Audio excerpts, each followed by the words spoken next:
Thank you for tuning in to this episode of the Lessons of Vietnam show. We will be talking about, as always, the Vietnam War and those involved. This show will be discussing how the Vietnam War continues to give to its veterans. As you can see there, our first slide is a little different than others. I am your host, Bill Dixon, Vietnam veteran 67, 68, 2009, 2000, let's see, 13, and 2015, I believe it was. We have been broadcast at the courtesy of Nissan Communications here in Raleigh, North Carolina. And if you'd like to make some comments about the show, there's my email address, dixonbill80@yahoo.com. And we'd like to invite you to take part of the show, ask questions or comments or whatever. As you can see there, you can dial in on your phone, 919-518-9773. You're highly encouraged to, when we have a guest tonight, to come in and talk about whatever you want to talk about with her. Also, you can use Skype, and it's Computers 2K Voice. And so be sure to write that down so you can remember it. And I'll try to remember to give it to you during the show. We try to give you the real story of the Vietnam War and those who participated. We always say that if you hear something that you don't think is truthful, let us know so we can correct it. It's very important that we get the real information out. Next slide. Okay, but as we always, we're moving along. I wanted to make sure we got the information out with 22 veterans a day. That's entirely too many. Now, the VA has stepped up its depression medicine with the one you spray in your nose now, which is supposed to be do a better job. It costs a little bit more, so they didn't want to spend the money on it, but they're trying to do away with the 22, so they've gone into the better depression medicine and so forth. Next. Okay. Now, we'll have our guest tonight. It's Dr. Kyle Horton, MD, MBA. She couldn't just be happy with an MD. She had to go back and get an MBA also. Internal medicine, physician, public policy advocate, and veterans and environment. Now, she's standing there in front of the USS North Carolina. And when that was a picture actually was taken when she was running for Congress. Okay. You also worked for the VA at one time, did you not? I did. I was internal medicine physician in primary care with the VA at the McGuire VA in Richmond, Virginia. Okay. Well, she's going to be talking to us about what we talked about earlier was how Vietnam War continues on giving back to us. And I'm not even going to pretend to pronounce what it is that she's going to be talking to us about. Let's just say, from my part, it's a fluke, which is a parasite that causes bile duct cancer. And you can see at the bottom of her picture there that takes that whole screen right there. Cholangiocarcinoma. Yeah. Okay. I'm going to just turn it over to Dr. Kyle Horton and let her tell you all about it. Thank you, Bill. Yeah, we'll be talking about Vietnam veterans that are affected with cholangiocarcinoma, which is a rare form of bile duct cancer. And if we can cue the slides, we'll get started. A little bit more about myself. My background is that I was a VA physician. I stayed on as a teaching faculty. If you want to go to the next slide. I was on teaching faculty at the McGuire VA in Richmond, Virginia, and I did work in a special post-deployment clinic for OEF and OIF veterans of Iraq and Afghanistan. And I have directly worked on legislation. How I ended up running for Congress was I've worked on legislation related to veteran suicide prevention, including the Clay Hunt Suicide Prevention for American Veterans Act. I've also worked on issues of opiate safety, and then on a lot of these environmental and toxic exposures. So not just Agent Orange, but burn pit exposure that may affect younger veterans, and as well in fighting for blue water vets who were exposed to Agent Orange. Next slide. So what we're going to be talking about tonight is cholangiocarcinoma that I don't expect you to be able to pronounce. But what it is it's a cancer that affects the bile ducts. And in this picture, you'll note that there's the liver and the gallbladder And the bile ducts come out next to where the pancreas is. So we actually stage and determine what's going on with this cancer by where it's located next to the liver, or in the ducts feeding the liver, or all the way down by the pancreas. Next slide. But this is actually so rare that there are only about 8,000 cases in the US every year. So the fact that this is rare makes it really a challenge for doctors to even diagnose or know to look for this cancer necessarily. So that's part of why we want to talk about it, because I have suspicion that there's a lot more Vietnam vets that have this cancer that are seeing private non-VA oncologists or cancer doctors and who may not know. Normal risk factors might be inflammatory bowel disease, and those are like Crohn's or ulcerative colitis. You may have seen commercials on TV about those, or hepatitis B and C infection, or then things that cause cirrhosis in the liver, affect the actual substance and parenchyma and the tissue in the liver itself. There are two species, though, that we're going to talk about tonight of liver fluke parasites that are both rated by the World Health Organization as what they call group 1 carcinogens. And what that means is that they are definitely known to cause cancer in humans. And so these things are right up there with mustard gas or benzene, arsenic, and causing cancer in humans. So this is why it's so important that everyone know about these and to watch out for this exposure in Vietnam veterans. Next slide. And I do not expect you to become a parasites expert, but the important thing that I want you to know about these liver flukes is that we become a host after they're ingested in usually raw or undercooked seafood. And this would be freshwater fish. It would be basically that salted or pickled seafood that's consumed will contain it. The cases that we've encountered of Vietnam veterans, a lot of them, how they had these liver flukes was actually that they were eating seafood at regional force compounds during their R&R while they were serving. And so, you know, for example, they'd be in town and these regional force compounds that were staffed by the South Vietnamese would serve them locally sourced seafood. Dr. Horton, you mean places like China Beach and Vung Tau, where the in-country R&Rs and that sort of stuff? Exactly those locations. And we'll go through a little bit about where these parasites are more common in those locations, but that's exactly what I mean, Bill. And we can go to the next slide. All right. And what I want you guys to recognize, you may not be able to read the parasite names on this slide, but the important thing to notice, all of these parasites are endemic in Southeast Asia, but they're basically not found in the United States, which is why they're so rare and why I wanted to talk about this condition. So there's roughly, if you're looking, there's China, Korea, Thailand, Laos, Vietnam, and Cambodia all have millions of people who are exposed to these parasites and infected every year. The one species of Clonorchis is more common in northern Vietnam, whereas the other species is actually common in the south. And the hard thing about this is there's no FDA approved test for these parasites in the US, which means that we may not ever know definitively about the link between these parasites and Vietnam veterans.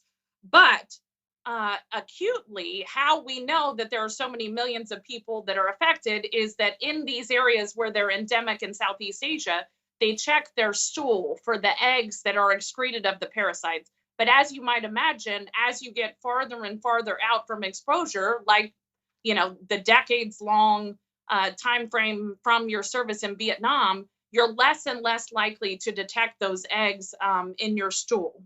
And we can go to the next slide.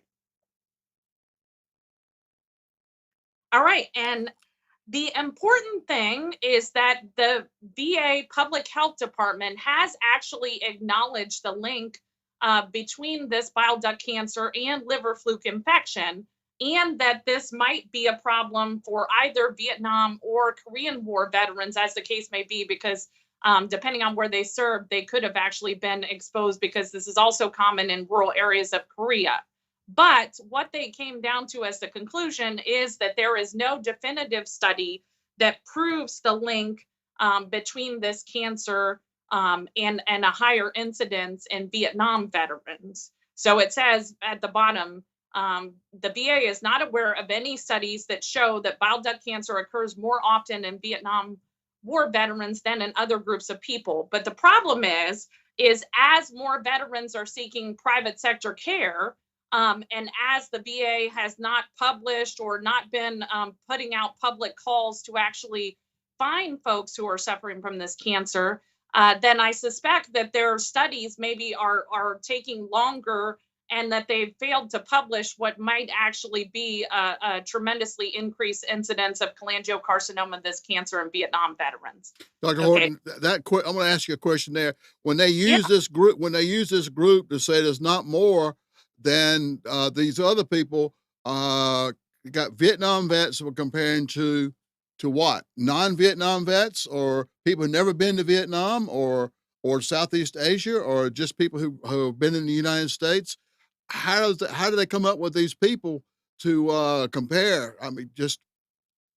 So that's the really hard part, Bill, is that when you're designing studies, we like to do what are called randomized case control, where we have two groups and we try to control for every possible risk factor, so that you have equal populations of by gender, by age, that match between the two groups. In other words, we try and match as many of the people that are affected with the cancer with the other individuals by potential risk factors. So you wouldn't want a ton of folks, let's say, in the group with cancer who had hepatitis B and hepatitis C, or one of those other risk factors, in comparison to the normals.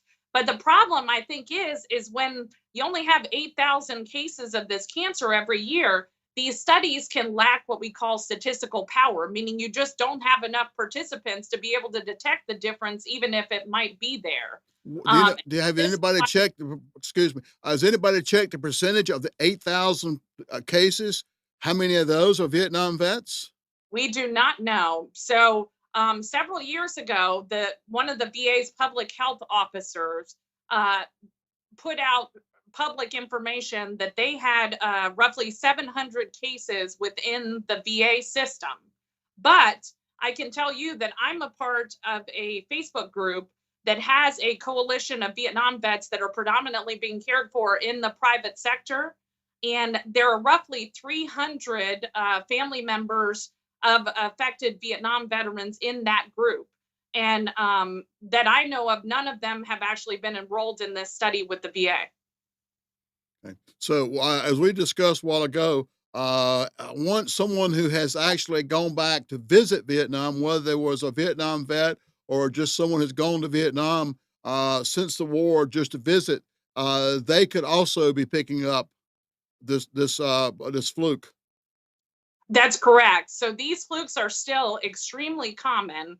So if you're traveling to these areas, you will want to make sure anytime that you go back to or travel to an endemic area in Southeast Asia, I would advise that you seek out and see a travel medicine physician, and make sure if there's any prophylaxis, including for these parasites or otherwise, that they want you to take with you. Correct. Okay. Sorry to interrupt you, but I just want to clear that for my own self. So I appreciate it, Bill. That's great. Go ahead.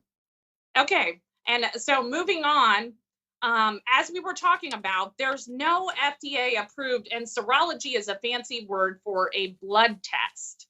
And because these parasites aren't found in the US, we don't have the kinds of antibody tests that are available in Southeast Asia. But what we do know is that one investigator within the VA in recent years decided to do a study with a serology where they tested for the antibodies to the one species. It's Cholangiocarcinoma sinensis, which is the one that's found in northern Vietnam. And they found the antibodies were positive in roughly 24%, so almost a quarter of those that they tested who reported eating raw or undercooked seafood while they were serving. Most served between the 14th and 16th parallels north during their time in Vietnam. And it's interesting that they chose the antibodies that they did, because if you're remembering what I said about the other species, O. viverrini, that's more common in the South, they were actually expecting that there's some cross reactivity, meaning that the test came up positive no matter which species of liver fluke that they were exposed to. But on this note, what I want your viewers to also know about is what kind of symptoms that they might look for to potentially seek out investigation for this parasite. Usually, how you might detect cholangiocarcinoma would be jaundice. And so you'll see a yellowing of the skin, or and under the tongue, or actually at the lower parts of your eyes are the earliest places that you can often detect jaundice. And then weight loss, generalized itching is common. It's common to have pain in your right upper quadrant in your abdomen. And then you also may see that your stools lighten to kind of like a clay color, or dark tea-colored urine would also indicate that you're jaundice. And what you would normally seek out then, and what they would do as an initial study, would actually be an ultrasound. But if you are a Vietnam veteran who ate raw or undercooked seafood, you will want to aggressively pursue workup to look for this bile duct cancer. Next slide, please. While we're there, two things. We're talking primarily about Vietnam, but we have soldiers that were stationed in Laos, Cambodia, unofficially, of course, and in Thailand. So they also would be susceptible to the same stuff, if I remember you correctly. You're understanding me absolutely correctly. So Laos, Cambodia, Thailand, Vietnam, and then those who served in Korea also would be at risk. And they're actually in that group I was talking about, of those 300 folks that I'm communicating with. We have several Korean War veterans who have had cholangiocarcinoma. That's correct. Okay. Also, the what was the test you said? The ultrasound test? Correct. So well, some of us are a little bit larger than the other people, that's and right. ultrasound don't work well for those of us who I've only gained 2 people since I came back from Vietnam. So those of us like that, also the ultrasound doesn't work that well anyway. No, and this is the problem, and why I'm afraid that we're missing a lot of these cancers at the point where we could detect them, both because people don't know about this link to look for this in Vietnam veterans, but also ultrasound outside of your body habitus, where, you know, some of us are thicker in the middle than others. It's also difficult because it's operator dependent. If you think about, the ultrasound tech has to move that probe around, right? And so they have to actually know that they're looking closely, or they should be looking closely, in these bile ducts. And the weird thing about these parasites is that the liver flukes actually get stuck in the small peripheral ducts in the liver. So they get stuck on the outsides of the liver, and not in those main ducts where we normally would look for people to have problems related to cirrhosis or hepatitis, or conditions that are more common in the US. And so the techs may not be looking to detect really subtle changes in these outside peripheral ducts that are very small, but that's where the parasite and its eggs get lodged. And so that's actually what they would need to be looking for with cholangiocarcinoma. And I suspect that they're missing this in quite a few cases. So if a veteran is thinks there's a possibility, then he needs to make sure that when he or she make sure that when they talk to their doctor, if it's a civilian doctor, actually the civilian or VA doctor, that they need to specifically look for the liver problems, rather than just and not, so we don't miss that altogether. That's absolutely right. And so the test, if anyone is concerned based on having had these symptoms, or if they've had problems with their pancreas and liver, they want to make sure that they get direct imaging that's high quality of their bile duct. And so they can do an ultrasound, or if someone's by body habitus or other reasons, a CT or an MRI, and they want to focus on that area in the bile ducts. to look for the mass. There's also tumor markers. One of them is a CA19-9, and I don't expect you to remember this, but at the end of the presentation, we'll also give you a number where you can, actually an address where you can email and follow up with me if you have questions about this. But there are other tumor marker tests that we can do that would give us a clue that there might be a tumor there that we need to more aggressively pursue as well. So if you're out there and you think you may have the problem, you may want to refer your doctor to watch this show and find out just a little bit of information. And of course, then they can contact Dr. Horton and get the information, because it sounds to me like most general practitioners have no idea that it's out there. It's a problem. Just need to get you out there on more sites and more information out. We absolutely do. And if you've had elevation in your liver tests, like say, you've had high cholesterol and they're monitoring your liver function too, make sure that you watch for those liver function tests to bump up, because sometimes we will attribute that to the medications that you might be on, but we wouldn't necessarily be looking for this. So make sure that you're diligent in following up, because Bill is right. This is so rare. Like I said, there's only 8,000 cases in the US. And even me, having been a physician for the VA and working with Vietnam veterans exclusively, I had to learn a lot and read up on this. And what I'm telling you about the radiologic findings, how it looks on ultrasound, that's not actually common knowledge either. So I'm working with a lot of groups, including Vietnam Veterans of America and other groups, to try and make sure that we get the word out on this. And also I'm looking to see if I can get some radiologists to do a further study on these hundreds of cases that we know about, to see if there's a way that we could actually identify the liver fluke as the cause based on your scans in these studies.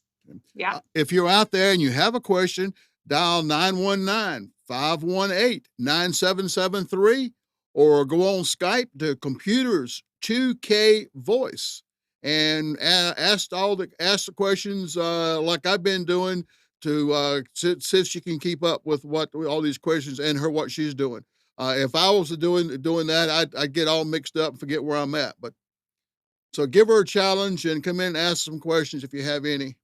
If you've had the situation where you think you've had it and you've been treated for it, let us know. And what's your opinion of the coverage out there? And of course, getting the VA to recognize it as a challenge to itself. And right now, I know the VA recognizes that Agent Orange is affecting our grandchildren, but at the same time, they recognize it, but they're not recognizing it because they said they can't afford it. Even though the Agent Orange has been passed down to our children and our grandchildren, but it hasn't officially been recognized because they don't have the money. It's more of a money thing. It's kind of like the Blue Water Navy. It was more of a money thing than, yes, we caused the problem, but we don't have the money to pay for it situation.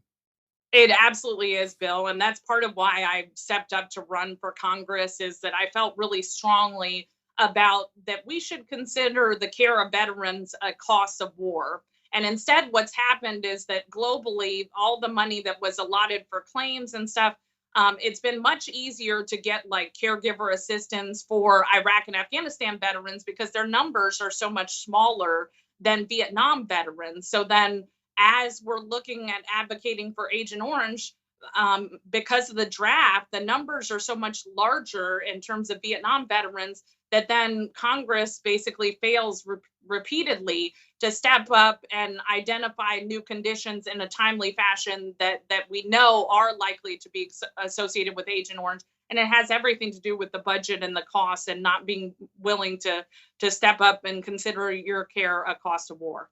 Well, we're as Vietnam veterans, we're dying out pretty fast. So if they wait long enough, they can eliminate it all, have to worry about it altogether. But we're concerned about our children and our grandchildren when we're gone, what kind of service they're going to get. And I can see this fluke. I'm not saying whether or not it can be passed on to family members or what. I guess they hadn't done enough research on it, but that's another problem that could affect our children down the road. Yeah, so I would not expect that with this, but certainly we've seen with Agent Orange the generational challenges. And then with water contamination across the country at different DoD installations, and of course, I'm in North Carolina, right down from Lejeune, we've seen generations affected by these instances of water contamination on bases. And that's a big concern now. We're affected with a class of chemicals that's used. It's called PFAS, that are actually used in an aqueous firefighting foam. And the foam, where it's used extensively in training, has contaminated both DoD and civilian water supplies. And we're finding a growing body of knowledge about cancers that are related to those chemicals. And so there are other things like that could be a concern for future generations as well. All right. I'll turn it back to you. I'll quit asking for a little bit. Oh, that's fine. Okay, so next slide. And actually, this was a nice segue to what Bill was just talking about in terms of delaying and denying recognition of a lot of these conditions in Vietnam veterans. So there was recently a study that was actually published in Infectious Diseases in Clinical Practice, where several scientists and physicians raised concerns about the study that I just referenced, where roughly a quarter of the Vietnam veterans who were tested for the antibodies to these liver flukes, and they had issue with the methodology of the study, which is certainly valid.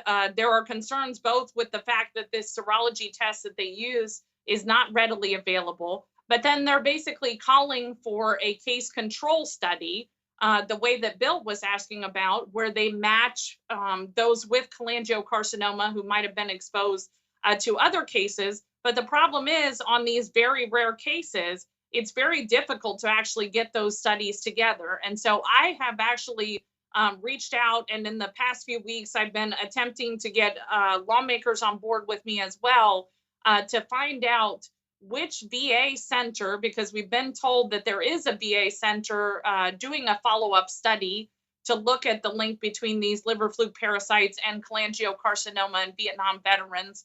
But to date, we haven't found which center is doing the study. So I also reached out to these physicians and scientists who raised these concerns to see if they might be doing the follow-up study themselves, because that may very well be the case. That they chose to raise the concerns about the previous study because they're studying it themselves. But for the time being, those 300 or so families that I know of, and a lot of other Vietnam veterans who are seeing private sector oncologists, they're not participating in this study. So I'm deeply concerned that they won't find a link between these parasites and the cancer, even though there very well may be one. I believe you said that the VA recognized 700, and if you know an additional 300, that's 1,000 right there. That's when you're talking about 8,000. That's a good portion right there, and without even going into a whole lot of study or research or doing the proper testing, there's 1,000 right there of the 8,000. That's right. And it's 8,000 cases a year. Yeah. But that was one point in time when they looked at and found those 700 cases. So I would strongly suspect that there are far more cases than that now if we looked. But as you recognize too, a lot of vets that may be in the private sector, which they've been privatizing more of veterans care recently, they may not even be known to be a veteran by their primary care or their outside private sector physician. A lot of times we're pretty negligent when we're in the private sector about asking our patients if they were a veteran. And that's assuming that they know something as well about veteran-specific healthcare. One of the things that I'm really passionate about is making sure that we train those doctors and nurses, nurse practitioners, that we train those who even don't rotate through a VA medical center in what to look for that's veteran specific from different eras. And that's a complicated and growing body of knowledge. But it's really important that we fill those gaps as we look at privatizing more of veterans healthcare. All right. Thank you. Okay, and we can go to the next slide. All right, this is a typical denial And I suspect that probably a lot of your viewers, if they've ever submitted a claim, they're familiar with how these claims might be denied. One way is, as it says at the bottom here, that it was not manifested, the condition was not manifested to a sensible degree within a year of the veteran's discharge from active military service. But the really interesting thing about these river flukes is that you can be relatively asymptomatic, meaning you don't have a lot of symptoms. You may not get a bunch of diarrhea or pain or have a fever, and still have been affected. And what we know also is that even in those who are relatively asymptomatic, they can develop this bile duct cancer many years later. Now, the strange thing is the liver fluke usually only lives about 25 to 30 years. So then it would be the ongoing inflammation. And we don't really understand that really well beyond that 25 to 30-year window. But it's by no means appropriate to deny the claims based on the fact that you didn't present with symptoms, because we did not do stool checks routinely of veterans returning from Vietnam to look for the eggs to these parasites. And that's something that I think is a lesson for the future. And we've learned a lot of this too. Now with Iraq and Afghanistan veterans, they do a much better job of thinking about what they could be exposed to while they're in country. And this goes for those that are still serving in Southeast Asia as well. Now there's a more deliberative practice as folks are coming home, and the VA's gotten, more aggressive in identifying parasites and exposures than they have in the past. But that doesn't mean that they're covering the claims. Certainly what we're seeing is that as we're looking at burn pit exposure with younger veterans, that may end up being like the Agent Orange for younger veterans. And on the second note, that what you'll note in these claim denials is they indicate that a review of the medical evidence shows no indication that the veteran was exposed or treated. But then they also reference that the death certificate does not indicate river fluke infection. Well, the problem is that as we were talking about, this is so rare that even among VA doctors, they would not necessarily know or put the river fluke infection as a secondary cause unless they're really astute. And so this is why I'd love to do more shows if other folks have interest in this, to really try and spread the word on this so that people know that this is something that they should be looking for. And just to give you an idea, this is kind of shocking, Bill. Cholangiocarcinoma is so rare that even like hospice nurses and doctors that have filled out death certificates, or just community physicians filling out death certificates, they have wrongly put hepatocellular carcinoma. They put liver cancer as the diagnosis instead of cholangiocarcinoma, a bile duct cancer. And they are totally different cancers with some of the same risk factors, but they're totally different conditions. But this bile duct cancer is so rare that a lot of times the death certificates even list the wrong cancer as the diagnosis, let alone getting it right to go to the next step to identify that these river flukes might be involved. From the time that the fluke causes the cancer, Yes. is it a fast-growing cancer? Do we know how? Is it like pancreatic cancer or whatever? It's kind of slow comparison. But when you get this cancer, is it a fast-growing cancer, or is it kind of a slow-growing? Do we even know that yet? I wouldn't feel comfortable to say, but because I'm not sure whether we're missing the diagnosis in a lot of cases, which might be the case, meaning that, the cancer's growing for a little while, maybe slowly, before we actually diagnose it.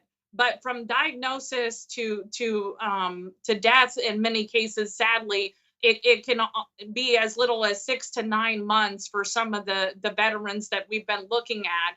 And I think that could be both a function of the cancer. A lot of these veterans too that I think had the liver fluke exposure that ate raw or undercooked seafood, they also were exposed to Agent Orange. And so it may very well be, and there's some evidence and claims are being approved for the link of this cancer to Agent Orange, that the Agent Orange exposure is actually playing into making this a more aggressive cancer than what it might be otherwise. Okay, so You could Agent Orange could be using as also the fact, which also kind of throws the statistics for the fluke out a little with pejoratives, as we say down here in the South. That would affect how that the statistics on that if they call it liver by Agent Orange. It does, and it makes it confusing, as we were talking about, when you're if you're trying to design a nice, neat case control study where you're looking at risk factors.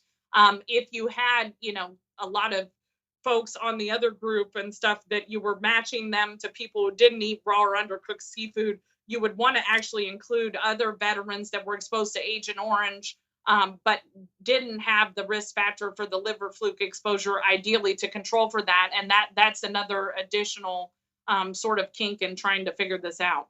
Well, finding a Vietnam vet who was not exposed to Agent Orange, Blue, White, and all the other ones, it would be almost impossible. It is almost impossible. And that's why it's been so sad to follow along with the real fight that we've had to have for the blue water vets, because we've known for a long time that they weren't blue water vets, that they were brown water vets that were exposed to Agent Orange. I've dealt with other cases where folks were mechanics and basically worked on helicopters and wiping down planes and things like that, that had really highly aggressive cancers and the laundry list of conditions that we know are associated with Agent Orange, including the Parkinson's like that condition that just was approved. And this is a real struggle because we know that there are far more that essentially everyone who was in country in Vietnam was exposed. It's just been a fight to get that recognized in terms of Congress and in the way that we fund and pay these claims and as service connected conditions. As we've got vets out there watching us as we talk about it, there's not a chance that they could get this cancer from just drinking the water. We all ended up drinking that wonderful stream water with iodine tablets in there. They're supposed to kill everything, Right. which didn't kill everything, but it's not. You wouldn't get this cancer from that. It would be from the seafood. Yes, it would be from the seafood. Now, there was one case, if Bill, you were there with me when I presented to a VVA chapter, and it was really interesting that we had maybe what were there, like 50 veterans there, Yes, and two out of mostly the commanders of the state different state chapters. yeah, and in that small group of Vietnam veterans, we had two individuals, one that was actually treated for liver flukes while he was in country, and another one that had a highly suspicious case where he had cancer in the pancreas and next to the bile duct cancer. So that's out of 50 individuals, we had two that were seemingly exposed. But the one individual who was treated for the liver flukes was in a really interesting circumstance where they were scooping water next to a rice paddy in the fields, so not actually in a stream. And he described the water as being sort of the consistency of like a tapioca pudding. And they treated them for the liver flukes. And I suspect that why was because they thought that they were ingesting really small particles of snails or, shrimp that were actually at the edges of those rice paddy, the way the water had flowed through there. Mm-hmm. But normally just drinking the water, the iodine would not have killed it. But these parasites are only swimming in the water freely for a very short time. It's when they get ingested by the snails and shrimps and then get encysted in that, and then we eat those cysted organisms that we would contract the parasites. We're trying to fill your canteen up without the extra debris in it was a challenge anyway. So you could very Yeah. easily have swallowed a small snail or something when you were drinking your canteen of water, because the water was brown anyway. And then you added grape Kool-Aid was my color. And you added the grape Kool-Aid to it, so it was hard to tell exactly what color you end up with, and then whatever little debris was in there, because you had no way to filter it out through most of the time. You were thirsty enough, you just drank it. So Yeah, and no one can fault you for that. And there's no way that anyone would have had enough.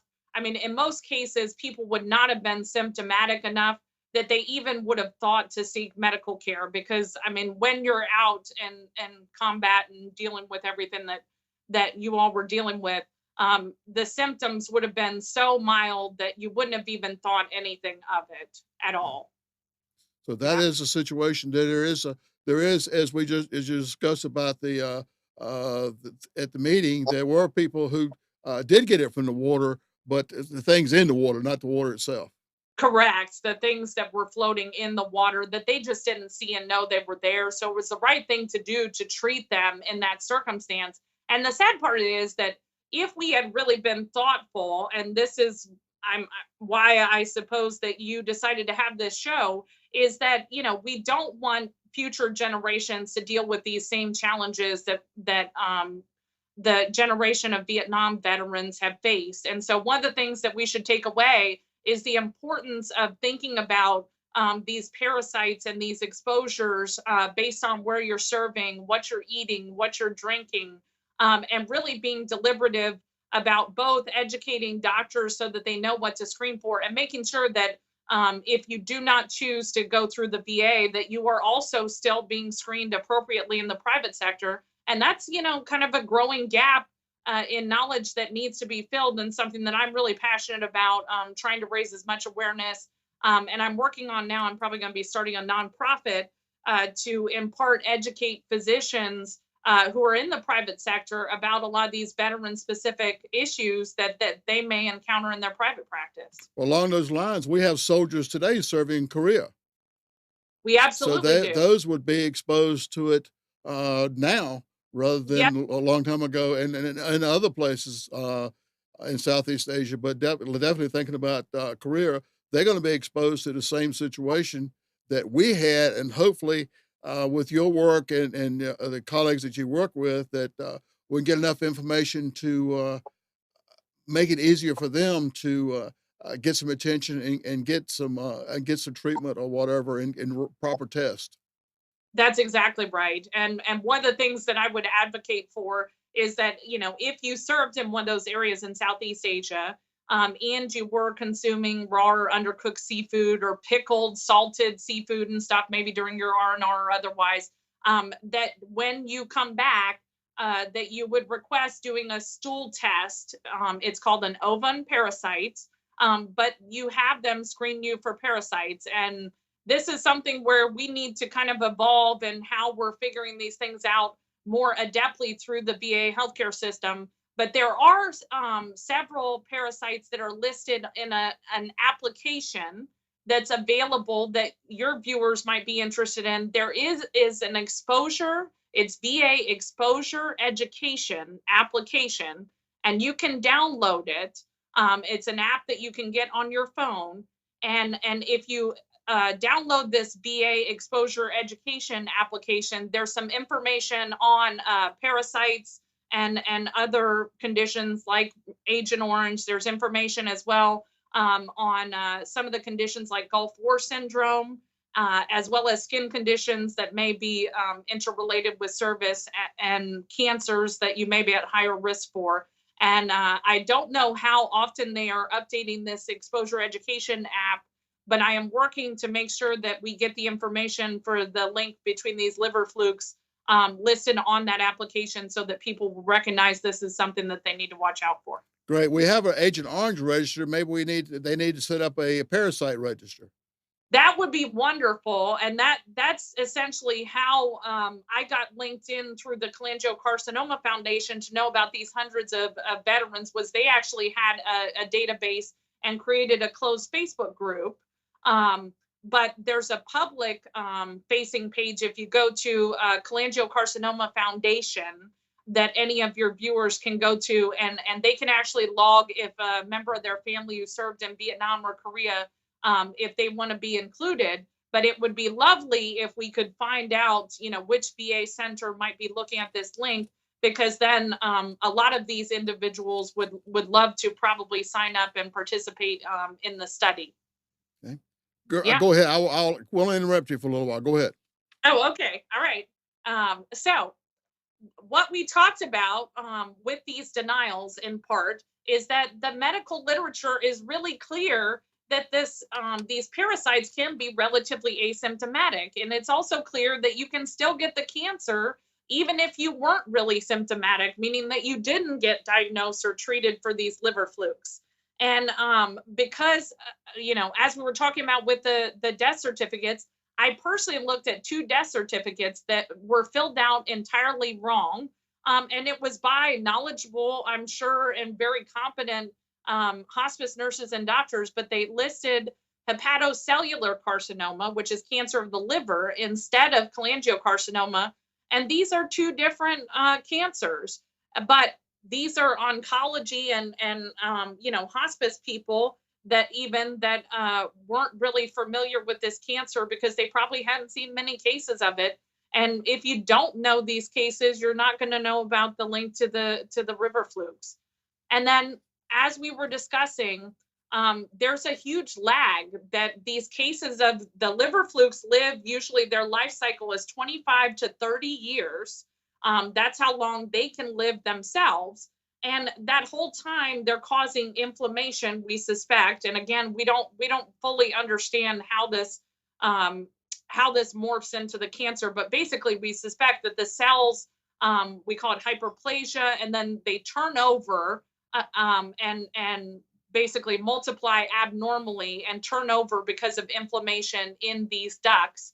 But we know that the cancer comes many decades after you might have, either a totally asymptomatic, no symptoms at all, or maybe a little bit of diarrhea and a little bit of pain and a fever infection that you wouldn't have sought medical for during your combat. So next slide. If these flukes have babies, and those babies another 25 years, if they live another 20 years or so, so that now we're in the 45 and 50 years, just because one had laid a whole bunch of eggs, and Right. those hatched, and so you can't go, well, it's been 50 years since I was in Vietnam. Well, if they Nope. had little flukes, they had little flukes, and those little flukes had little flukes. That's You could still have them be active. So 50 years ago is not that long when you look at it that way. No, and once it's deceased, you're not going to pick up the eggs, as we talked about, in the stool, which is why in most cases you wouldn't find the eggs in the stool in these Vietnam veterans. So in that antibody study where we looked at the blood testing of those 24% that tested positive, none of them had the eggs in their stool. But like you were saying, those eggs, they lodge out in the sides of the liver and they get stuck there. And it's a weird place for them to get stuck. You would have to have a really savvy ultrasound tech or radiologist to really be looking for that subtle inflammation or dilation in those really small ducts in the liver. Yeah. All right. Go ahead. I won't interrupt you for a whole page. Go ahead. And okay. So in the veteran's words, and I won't try to do this in dramatic fashion, but this veteran in particular wanted to say, I suppose I have been busy single-handedly trying to wage my own war with the VA for their support in my treatment and paying the bills. My liver has finally shut down and soon to follow, as I have been told it will be quick, with my gallbladder and pancreas shutting down, along with my normal daily bodily functions, and then, of course, my life. I'm currently under hospice care at home where I've elected to die. Based on my surgeon and oncologist prognosis, I have maybe a week, but more likely only a few more days to live. I don't know what else to do or say at this point. I'm at peace with God, myself, and life in general, but have great animosity toward my own federal government and the VA administration regarding the way the cholangiocarcinoma cancer patients and their surviving widows have been and are being treated. So my life will end very shortly. I have been blessed to have survived for 19 months based upon the medical statistics I've researched. So many others have tragically passed before me. I wish I could hug each of you and tell you how very sorry I am that you have lost your mates and best friends in life. I lost my wife to cancer in 2011, and I don't have a mate, but my brother has been incredible in the past few weeks, making sure my final affairs are in order. I feel so very blessed to have lived this long since my diagnosis in August of 2016. And I wanted to share, this was a highly decorated Vietnam combat veteran who wrote this. And I think it's important that we remember how these claims devastate families, and how basically you all should have expected a contract with us to cover your cancers, to cover your health care for the rest of your lives, because that was the deal. You were fighting presumably under the pretense of making the world safe for democracy. And then this is how it feels as you're having to both fight your cancer and fight for the benefits that you should be entitled to. And next slide. And this was just a typical case. So as we wrap up the show tonight, I will give you an email in which you can contact me. But this is a medical opinion that I redacted and shared with permission. And this was a case where the veteran, his base was at Swan Lock, and he had done R&R in Vung Tau. And as he was on R&R, he was eating raw or undercooked, locally sourced seafood while he was in Vung Tau. And that was locally sourced, staffed by the South Vietnamese.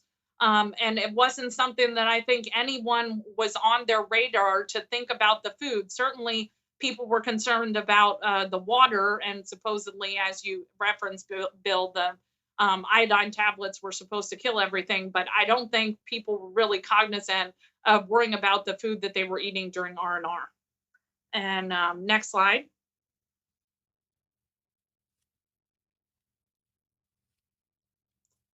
And so these are the asks, and this is important for anyone who is watching this, because this is how you can actually help to get this recognized. So I would love for many of your viewers to contact their representatives, not just the representatives who are on the House or the Senate Veterans Committee, but if you're an advocate for Vietnam veterans, let them know that you don't have to be able to pronounce cholangiocarcinoma, because we know Bill struggled a little bit with it, but let them know that you are aware that there's a bile duct cancer that has been caused by liver fluke exposure, and that those who served in Vietnam or Korea, and as we talked about, Laos, Thailand, Cambodia, also have these parasites that are endemic, that you want them to consider listing this as a presumptive cancer from this exposure, and that you also expect them, both as Congress and within the VA administration, and feel free to advocate within your VA leadership as well, that you want them to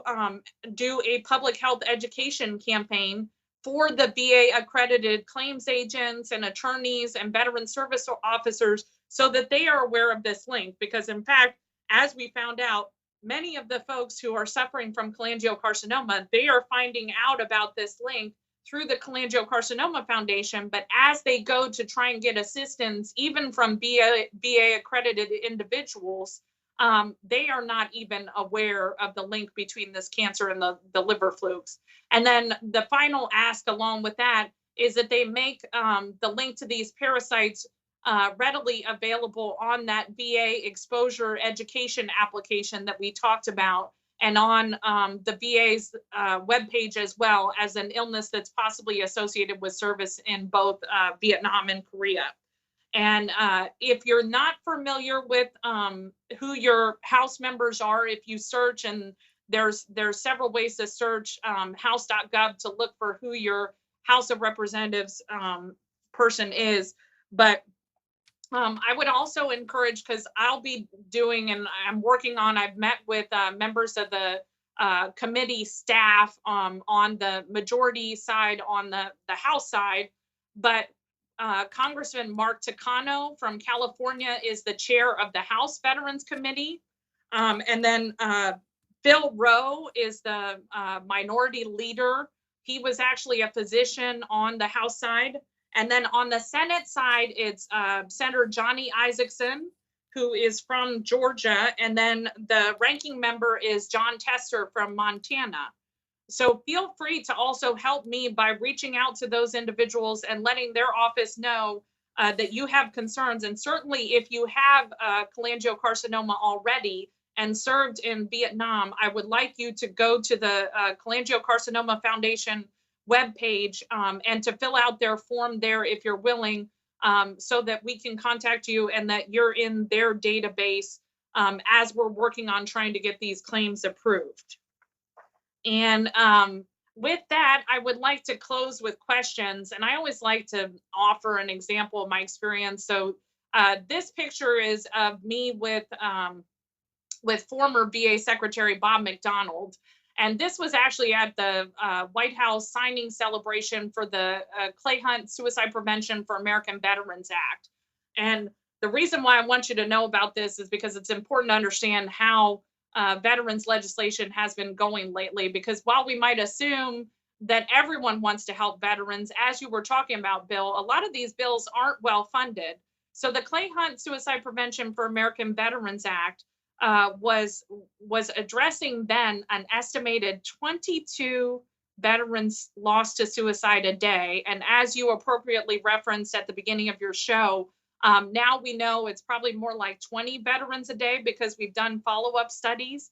But this is a monumental and growing and devastating problem. That said, those of us who saw firsthand, because I had patients attempt suicide before they got fully integrated into mental health care in the VA, and even with all of these cases and knowing these devastating numbers, we could not get legislation moved out of committee and passed through the House. So it was roughly a 2-year process to put together a bill and try and get it moved.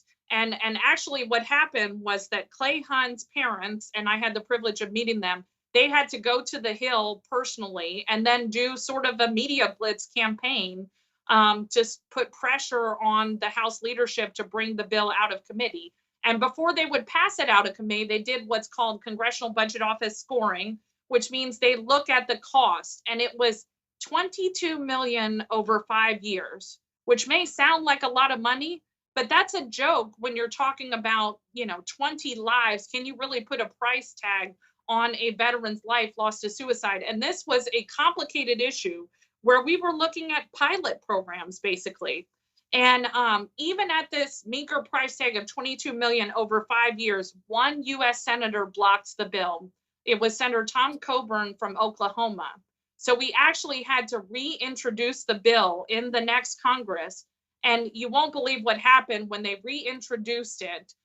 They took the direct appropriations out of the legislation. So what we've seen over time is that the legislation hasn't even been as effective as we wanted it to be because that funding wasn't stably there. And unfortunately, last year, fiscal 2018, there was only roughly $50,000+ spent out of about 7 million that had been allotted to spend for veteran suicide prevention awareness. So this is the important thing that we all have to remember as citizens, whether we're civilians, whether we're veterans, is that we need to let our members of Congress know on a daily basis that we expect them to prioritize funding veterans care and that we expect them to consider this a cost of war, because as we've seen, they're willing to invest billions in defense contractors and the latest and greatest technology without considering what that technology might mean for future generations of veterans and what they're exposed to. And so the lesson from Clay Hunt is we have to be vigilant. So as you've learned so much about these liver flukes tonight, I hope that you'll feel empowered with the information to then help me advocate for those who may be suffering and be voiceless in this fight. Dr. Horton, would you give out your email so that people can contact you?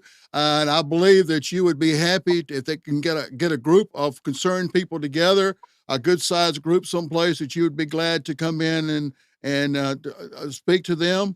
Also, I want to encourage everybody out there, you can come back to WW Nissan Communications, to Lessons of Vietnam on Demand, and see this show again. I know Dr. Horton gave out a lot of information. If you didn't be able to get all of it and taking notes and so forth, you can see it again and again and again and again. but I'm gonna let her give out her information. If you can't get hers, just contact me or the show, and we'll get the information to you. It's a lot of good information. We really appreciate you taking your time tonight, and it will be available on WW Nissan on demand and also be on YouTube. So you can go back and watch it. I encourage you as Vietnam vets to encourage all your Vietnam vet friends to watch the show and get the information out, because the more we get the information out, the more likely VA is going to eventually get around to recognizing, and maybe we can get some tests before you're dead. What good is a test if you're already dead? So maybe we can get a test and find it. But Dr. Horton, give us your contact information. Yes, information is definitely power, and I hope that you feel empowered. Not that this is just one more thing we need to deal with, but that you now know a lot more than you did at the beginning of the show to make a difference. So my email address, it's L as in Lima, and then it's my name. So Kyle, Kyle, Horton, Horton, and it's at gmail.com. So again, it's L as in Lima, and then my name, Kyle Horton, that they flash at the bottom of the screen at gmail.com.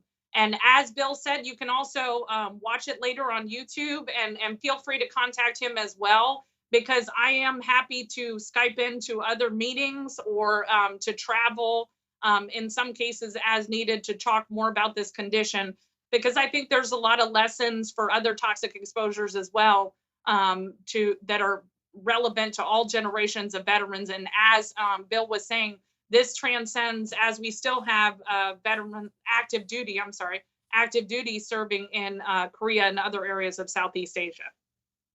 Okay, thank you very much.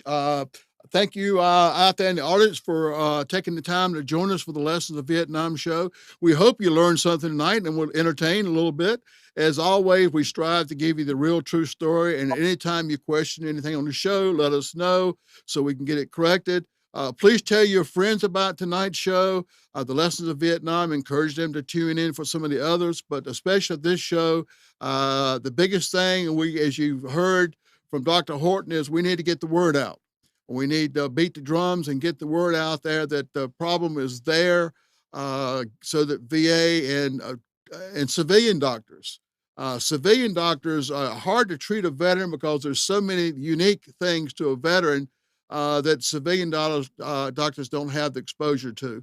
So even if you're seeing a civilian doctor, I'd recommend they go and watch this show all over again. By the way, our next show will be the 24th of July, same station, same time, and we'll be doing the Secrets and Mysteries of the Vietnam War, Part 3, and we'll all see you then. And Dr. Horton, again, thank you so much for taking your time. You put out a lot of good information, and I hope people take it and run with it and give you an opportunity. Are you still working as a veteran service officer? I mean, what So in order to run for Congress, there's something called the Hatch Act that divides political advocacy and political work from being a federal employee.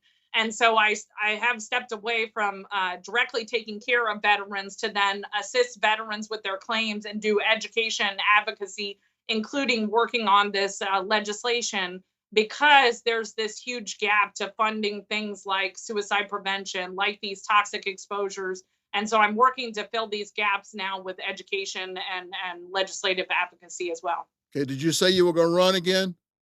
I don't know at this time, but it's a good question. And if people want to look back on our previous campaign, they can still see our page on Facebook. It was drkyleforcongress.com. And you'll note it by my name, Dr. Kyle Horton, on Facebook as well. Okay. Out there in the public land, well, we've given you all the information. That's entirely up to you. And you have a good night.